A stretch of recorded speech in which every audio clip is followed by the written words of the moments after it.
बलंगा पीड़िता मृत्यु घटन विजेडि पुरी हड़ताल डाकरा आसंता 7 सकाल 6 दिन 12टा जाए पुरी में हड़ताल आह्वान देछि विजेडि दुकान बजार सहित गाड़ी मोटर बंद पर डाकरा दिजेडि अभियोग अनुसार पीड़िता मृत्यु एवं रहस्य घेर राज्य सरकार जाशुणी अभियुक्तों को चिन्हट कर अभियोग होछि।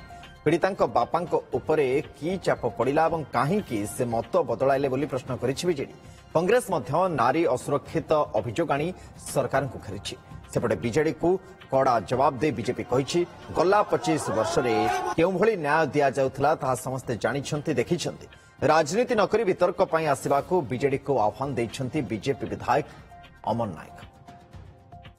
ओडिशा आज महिला मानक असुरक्षित ये बारंबार आम दाबी करुछु कौन पे परिस्थिति सृष्टि होइछि। शासन व्यवस्था संपूर्ण भाव दुर्बल, नेतृत्व संपूर्ण भाव दिशाहीन, ओडिशावासी जो विश्वास हराई बसचंती महिला मानक जो असुरक्षित हो पड़ी ओडिशा तत्क्षणात पदक्षेप नियंतु नहले खूब शीघ्र विराट आंदोलन नवा सहित विक्षोभ होउछि, गणधारणा होउछि।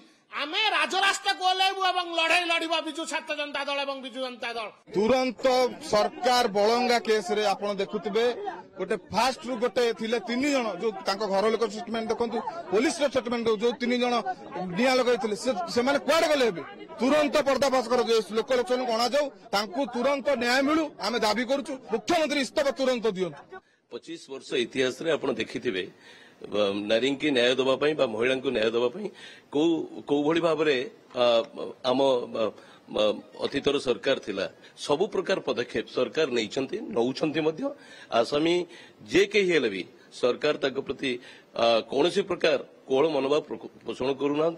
विजु जनता दल सरकार केते महिला मान प्रति संवेदनशील थिला। आमे खोला वितर्क को आह्वान करूछु से वितर्क को आसंतु एमती विरोध करने को विरोध न